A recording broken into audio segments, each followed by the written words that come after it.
ఈరోజు ఖమ్మం పట్టణంలో press club నందు మా తెలంగాణ వారమాటి లంబాడి ఐక్య వేదిక ముఖ్య సమన్వయకర్త రమేష్ గారి ఆధ్వర్యంలో మహబూబాబాద్ జిల్లా మరిపేట బంగ్లా నందు కొలువైన మా భౌసింగ్ బావ మహారాజ్ యొక్క స్వామి గురించి మీకు పత్రిక ద్వారా వివరిస్తారని మా రమేష్ గారిని మాట్లాడవలసిందిగా కోరుతున్నాను. అందరికీ జై హింద్, జై సేవాలాల్. విద్యా ఉద్యమ పితామహులు మహాత్మా జ్యోతిబా పూలే, రిజర్వేషన్ల పితామహులు ఛత్రపతి సాహుజీ మహారాజ్, నారాయణ గురు పెరియార్ రామస్వామి, పరమ పూజ్య డాక్టర్ బిఆర్ అంబేద్కర్ గారి పాదపద్మాలకు నమస్కరిస్తూ, అలాగే మధ్య భారతదేశ సాధువులు సంతువులు ముఖ్యంగా రవిదాస్, దేవాగురు, గవర్య బాబు, అలాగే హాతీరామ్ మహారాజ్, సద్గురు సేవాలాల్ మహారాజ్, అలాగే రామరావు మహారాజ్ గారి పాదపద్మాలకు నమస్కరిస్తూ, ఈరోజు ఖమ్మం జిల్లాలో ప్రెస్ క్లబ్లో లంబాడి ఐక్య వేదిక తరఫున మేము పత్రికా ప్రకటన అలాగే పత్రికా ఆవిష్కరణకు రావడం జరిగింది. నా పేరు రమేష్ నాయకులు. నేను లంబాడి ఐక్య వేదిక రాష్ట్ర ముఖ్య సమన్వయకర్తగా పనిచేస్తా ఉన్నాను. మాది డోర్నకల్ నియోజకవర్గం, మరిపేట మండలం. ఏదైతే మీ ముందు ఉన్న పత్రికలో ఉన్న మజీర్ హాట్, మజీర్ దేవ్, మాకుల జాతర ఏదైతే ఉందో అది గిరిజనుల జాతర అనే విషయాన్ని ఖమ్మం జిల్లా ప్రజలకు చెప్పడానికి ఇక్కడ ప్రెస్ క్లబ్కి రావడం జరిగింది. నాతో పాటుగా మా యొక్క భద్రాద్రి జోనల్ కోఆర్డినేటర్ మంగిలాల్ జాదవ్ గారు ఉన్నారు.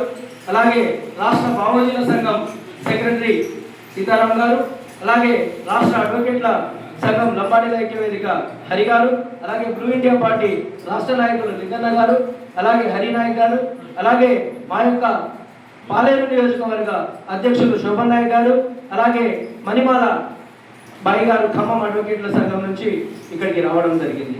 ముఖ్యంగా డోర్నకల్ నియోజకవర్గం, మరిపేట మండలం, మరిపేట రెవెన్యూ గ్రామం పరిధిలో ఉన్న మాకుల తండ, మా లంబాడి కుల తండలో వెలిసిన మాకుల జాతర ఏదైతే ఉందో అది మా భౌసింగ్ బావ గారి జాతర. దాని పక్కనే ఆ గుడి పక్కనే మా సప్త భవానీ మాతలలో ఒకరైన మేరమ్మ భవానీ గుడి కూడా ఉంది. అక్కడ మా లంబాడీలు ఏమన్నా మొక్కులుంటే అమ్మవారికి చెల్లించుకుంటారు. అలాగే భౌసింగ్ మహారాజ్ గారి మొక్కులు భోగమండ కార్యక్రమం చేసి భోగ్ చేసి మా తాతల కాలం నుంచి అక్కడ భోగ్ కార్యక్రమం చేస్తూ ఉన్నాం. కానీ 2006 సంవత్సరంలో ఈ గుడిని ఎండోన్మెంట్లో పెట్టడం జరిగింది. ముఖ్యంగా ఈ ఆలయ చరిత్ర చూసుకుంటే మా దగ్గర ఎక్స్ఎంపీ ఎక్స్ఎమ్మెల్యే సురేందర్ రెడ్డి గారి బాబాయ్ గారు అయిన దామోదర్ రెడ్డి గారు తన యొక్క మామిడి తోటలో ఈ దేవుణ్ణి మా యొక్క మాకుల తండ ప్రజలు, అలాగే మా బలపాల తండ మాలోతు లింగ తండ అని చెప్తాము, బలపాల ప్రజలు వెళ్ళి దామోదర్ రెడ్డి గారికి చెబితే ఈ దేవుడి మహిమను ఆయనకు కనబడితే ఆయన వారి తోటలో ఈ గుడిని మొదలు పెట్టడం జరిగింది. వారి యొక్క సతిమణి చనిపోయేంత వరకు మా లంబాడి వేషధారణలో మా భౌసింగ్ బావను కొలవడం జరిగింది. 2006లో ఈటీడీ అప్పటి రూల్స్ ప్రకారం ధర్మాదాయ శాఖ, దేవాదాయ శాఖ ఆధ్వర్యంలో భౌసింగ్ బావ పేరును వెంకటేశ్వర స్వామి పేరు మీద పెడితే బాగుంటుంది. వెంకటేశ్వర స్వామి స్వయాన భక్తుడు కాబట్టి ఎలాగైతే కలియుగ వెంకటేశ్వర స్వామి దగ్గర హాతీరామ్ మహారాజ్ గారు ఎలాగైతే భక్తుడో ఆ విధంగా మా దగ్గర మా ఏరియాలో భౌసింగ్ బావ గారు భక్తుడు.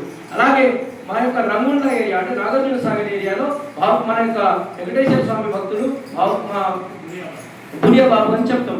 ఈ ముగ్గురు భక్తులకు దేవుడి పక్కన ప్రత్యేకమైన స్థానం ఉంది, మీకు తెలిసిన విషయమే. అయితే ఈ భౌసింగ్ బావ పేరును వెంకటేశ్వర స్వామి పేరుగా పెడుతూ బ్రాకెట్లో భౌసింగ్ బావ పేరు పెడతామని చెప్పేసి ఆ రోజు 2006లో మాకు చెప్తే మా ప్రజలు ఒప్పుకోవడం జరిగింది. కానీ రిజిస్ట్రేషన్ అయిన తర్వాత ఒకరు శాశ్వత చైర్మన్ పెట్టుకోవడం, భౌసింగ్ బావ పేరును విస్మరించడం జరిగింది. అప్పుడు మా యొక్క సంఘాలు ఆ రోజు దానిని ఖండించడం జరిగింది.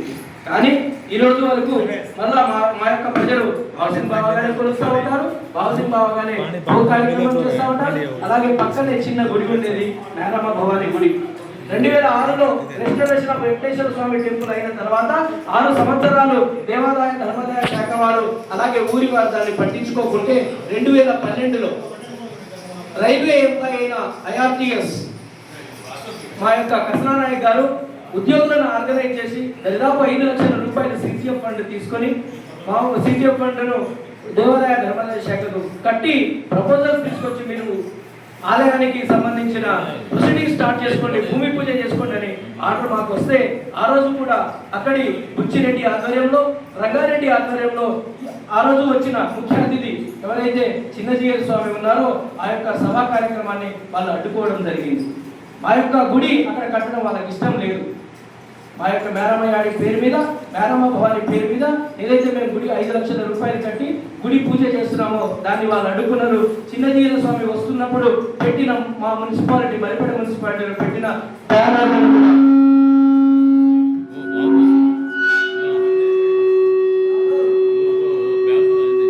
కాబట్టి అక్కడికి వెళ్ళి సురేందర్ రెడ్డి గారికి వీళ్ళు చేపించిన పనికి మేము తప్పకుండా సపోర్ట్ చేస్తామని, ఎందుకంటే దామోదర్ రెడ్డి గారి స్వయాన కుటుంబ సభ్యులు బతుకున్నారు. సురేందర్ రెడ్డి గారు ఇప్పటికీ ఆయన 95 సంవత్సరాలు. ఆయన మాకు సపోర్ట్ చేస్తే ఆ రోజు గుడి మొదలు పెట్టడం జరిగింది. 2012లో గుడి మొదలు పెడితే ఆ కాంట్రాక్టర్ను నానా ఇబ్బంది పెట్టి అక్కడి చైర్మన్ గారి ఊరిలో ఉన్న రంగారెడ్డి మధ్యలో గుడిని వదిలేసి వెళ్ళిపోయాడు. 2022లో మరలా మా ఉద్యోగులు దాదాపు 5 నుంచి 6 లక్షల రూపాయలు కలెక్ట్ చేసి ఆ గుడిని పూర్తి చేయడం జరిగింది. గుడి పూర్తి చేసిన తర్వాత మా మేరమ్మ భవాని పేరును మారమ్మ తల్లిగా వాళ్ళు క్రియేట్ చేసి ఇక్కడ మన ఖమ్మం ఆవరణలో ఉన్న మారమ్మ తల్లి విగ్రహాన్ని పెట్టడానికి వాళ్ళు ప్రయత్నం చేస్తే లంబాడి కుల సంఘాలుగా, లంబాడి నాయకులుగా మేము వారికి వివరించడం జరిగింది. ఈ గుడిలో మేరమ్మ భవాని జగదంబ మాత ఏదైతే మన ప్రధానమంత్రి నరేంద్ర మోడీ గారు కోరాగడ్లో వెళ్ళేసి ఏదైతే పూజ చేశారో, మా రామరావు మహారాజు గారి క్షేత్రంలో ఏదైతే మా కోరాదేవి, మా వైష్ణవదేవి, మా యొక్క జగదంబ మాత, మా మేరమ్మ భవానికి పూజ చేశారో అదే విగ్రహాన్ని ఏదైతే మా సేవాగఢ్లో ఉందో విగ్రహాన్ని అదే విగ్రహాన్ని టీటీడీ ద్వారా తిరుమల తిరుపతి దేవస్థానం నుంచి మాకు 9 విగ్రహాలు మేము అమ్మవారి విగ్రహం ఇస్తే ఆ విగ్రహాన్ని మేము ఆ రోజు పెట్టడానికి ప్రయత్నం చేస్తే ఆ రోజు కూడా వాళ్ళు అడ్డుకునే ప్రయత్నం చేశారు. అప్పుడు గవర్నర్ సురేందర్ రెడ్డి గారు మమ్మల్ని పిలిచి మారమ్మ తల్లిగా కాదు దీన్ని ప్రతిష్ఠించాల్సింది, ఇక్కడికి వచ్చేది గిరిజన లంబాడీలు కాబట్టి మేరమ్మ భవానీగా ఆలయంలో విగ్రహ ప్రతిష్ఠ జరగాలని చెప్పేసి మా తండాలలో మా ఊర్లో ఆ విగ్రహాన్ని ఊరేగించి పోయిన సంవత్సరం ఏప్రిల్ 9వ తారీఖు 2025న ఆలయంలో విగ్రహాన్ని గౌరవ సురేందర్ రెడ్డి గారి చేతుల మీదుగా ప్రతిష్ఠించుకోవడం జరిగింది. సమయం తక్కువ ఉండడం వల్ల శిలాఫలకం కానీ ఆ రోజు ఏదైనా బోర్డు కానీ ఏర్పాటు చేయలేకపోయాం. ఆ రోజు ఇలా బోర్డులో రాకపోవడం వల్ల మరలా ఈసారి ఏదైతే దేవుడి బ్రహ్మోత్సవాలు జరుగుతున్నాయో, ఏదైతే దేవుడి పారివేట కార్యక్రమం ఉందో దానికోసం మార్చి 18వ తారీఖున మన యొక్క ఆలయం నుంచి ఒక పాంప్లెట్ రావడం జరిగింది. ఆ పాంప్లెట్ లో ఆలయానికి సంబంధించిన మేరమ్మ భవానికి సంబంధించిన ఒక సంవత్సర ఉత్సవాలు ఏదైతే ఉందో దాని గురించి ఎక్కడ ప్రస్తావించలేకపోవడం వల్ల మేము మళ్ళా మార్చి 22వ తారీఖున అక్కడ ప్రెస్ పెట్టడం జరిగింది. వారు మారమ్మ తల్లి ప్రథమ ఉత్సవాలు పెట్టడానికి వారు పూనుకొని మళ్ళా అదే తప్పులు చేస్తూ మేరమ్మ భవాని పేరును కాకుండా మళ్ళా శ్రీ మారమ్మ తల్లి అని చెప్పేసి ఇక్కడ పోస్టర్లు వాళ్ళ రాష్ట్రం మొత్తం మీద మన యొక్క జిల్లా మొత్తం మీద ప్రచురించడం జరిగింది. అలా దాన్ని మేము వినియోగానికి చెప్తే నాకు తెలియదు, యాక్చువల్గా పోయిన సంవత్సరమే ఈ విగ్రహము పెట్టామని తెలియదు కాబట్టి అలా మేము శ్రీ మారమ్మ తల్లి పెట్టాల్సి వచ్చిందని చెప్పడం జరిగింది. మేము ఒకటే చెప్తా ఉన్నాం, ఈరోజు గౌరవ సురేందర్ రెడ్డి గారు చెప్పినట్టు ఇక్కడ వెంకటేశ్వర స్వామి పేరు మీద మేము మార్చాం కానీ అప్పుడు ముందు వాసన్ బాబు పేరుగానే ఉండేదని చెప్పేసి చెప్పడం జరిగింది. ఇప్పుడు వెంకటేశ్వర స్వామి పక్కన భక్తుడు కాబట్టి బ్రాకెట్ భావసన్ బాబా గారి పేరు పెట్టండి. అలాగే మేరమ్మ భవాని ఏదైతే ఎన్రోల్మెంట్ ఆర్డర్స్ ప్రకారం 2012లో రిజిస్ట్రేషన్ టెంపుల్ కి ఆర్డర్స్ ఏవైతే వచ్చాయో దాంట్లో మేరమ్మ యాడి, జగదాంబ, అలాగే మా యొక్క వైష్ణవదేవి పేరు మీద ఆర్డర్స్ రావడం జరిగింది. ఆ ఆర్డర్లో ఎలా ఉందో ఆ విధంగా పేరును కొనసాగించాలని మా లంబాడి కుల సంఘాల తరఫున, లంబాడి ప్రజా సంఘాల తరఫున మేము డిమాండ్ చేస్తూ మొన్నటి నుంచి మార్చి 18వ తారీఖు నుంచి ఈ యొక్క ఉద్యమాన్ని మేము ఉధృతం చేయడం జరిగింది. గౌరవ ఈవో గారు మొన్న మాట్లాడుతూ నన్ను అక్కడ ఉన్న రెడ్లు డిసైడ్ చేయడం జరిగింది కాబట్టి మీ మేరమ్మ గారి యొక్క పేరు నేను రాయలేకపోయాను, నేను ఆ రికార్డు చూడకుండా పోయిన సంవత్సరం ఎలా అయితే పోస్టర్ ఉందో ఆ విధంగా వేయమని చెప్తే నేను వేయడం జరిగిందని చెప్పి నేను ఒప్పుకున్నాను. కావున దేవాదాయ ధర్మాదాయ శాఖ వారికి మేము ఒకటే విన్నవించుకుంటున్నాము, 2012లో రిజిస్ట్రేషన్ ఆఫ్ టెంపుల్ ఎట్లయితే ఆర్డర్స్ ఉన్నాయో ఆ విధంగా మా మేరమ్మ భవాని పేరును కొనసాగించాలి. అలాగే గౌరవ సురేందర్ రెడ్డి గారి మాట ప్రకారం మేము లంబాడి కుల సంఘాలుగా, లంబాడి ప్రజా సంఘాలుగా మేమందరం సురేందర్ రెడ్డి గారు ఏ మాట చెప్తే ఆ మాటకు మేము శిరస వహిస్తామని చెప్పేసి, ఎందుకంటే ఈ ఆలయానికి సంబంధించిన 2 ఎకరాల భూమి సురేందర్ రెడ్డి గారు, దామోదర్ రెడ్డి గారు ఇచ్చినదే. ఈ ఆలయానికి సంబంధించిన దీప నైవేద్యానికి కావాల్సిన ఇంతకు రాష్ట్ర ప్రభుత్వం ఇవ్వకుంటే దానికి వాళ్ళ కుటుంబం ద్వారా 8 ఎకరాల భూమిని ఈ గుడికి ఇవ్వడం జరిగింది. సో ఈ గుడికి ధర్మకర్తలుగా, ఈ గుడికి భూమి ఇచ్చిన దాతలుగా వారు ఉన్నారు కాబట్టి వారు చెప్పిన మాట మా మాతృ ప్రజలు, అలాగే మా మరిపేడ మండల ప్రజలు, అలాగే ఇక్కడ భద్రాద్రి జిల్లా నుంచి, ఖమ్మం జిల్లా నుంచి, అలాగే వరంగల్ జిల్లా నుంచి, మహబూబాబాద్ జిల్లా నుంచి, సూర్యాపేట నుంచి వచ్చే భక్తులు తప్పకుండా మేము వింటామని చెప్పేసి ఈ పత్రికా ముఖ్యంగా మేము ఆశిస్తున్నాం. ఎందుకంటే ఈ గుడి మాది, ఈ పండుగ మాది. ఈ గుడి దగ్గర ఎలాంటి రక్షణ కావాలని మేము అనుకోవట్లేదు, ఈ గుడి దగ్గర ఎలాంటి గొడవలు కావాలని మేము అనుకోవట్లేదు. ఎందుకంటే ఎన్నో సంవత్సరాల నుంచి, దాదాపు 130 సంవత్సరాల నుంచి అన్ని కులాలు కలిసి ఉన్నాం. అన్ని కులాలు ఎలాగైతే కలిసి ఉన్నామో ఆ విధంగా ముందుకెళ్దామని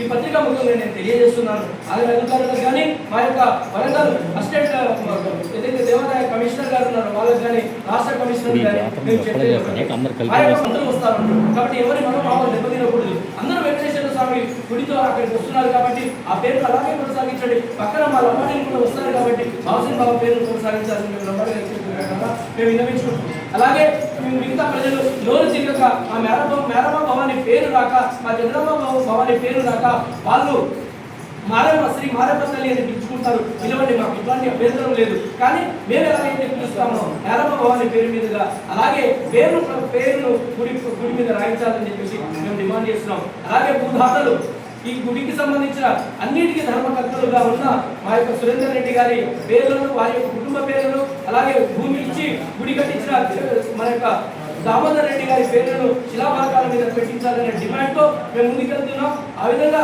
ఇవాళ ఖమ్మం జిల్లాలో ప్రెస్ మీట్, అలాగే మధ్యాహ్నానికి భద్రాద్రి జిల్లాలో సాయంత్రం 4ంటికి మహబూబాబాద్ జిల్లాలో ప్రెస్ మీట్ ఉంది. కాబట్టి ఈ విధంగా ఈ ఉద్యమాన్ని మా యొక్క ప్రజలకు తెలియడం కోసం 15వ తారీఖున జాతి తరఫున, జాతి సంఘాల తరఫున, జాతి ఉద్యోగ సంఘాల తరఫున, జాతి కుల సంఘాల తరఫున మేము 17వ తారీఖున జాతి ఆత్మగౌరవ సదస్సును పెడుతున్నాం. కాబట్టి రాష్ట్ర నలుమూలల నుంచి మేధావులు, ఎవరైతే మా యొక్క ఉద్యోగులు, మా యొక్క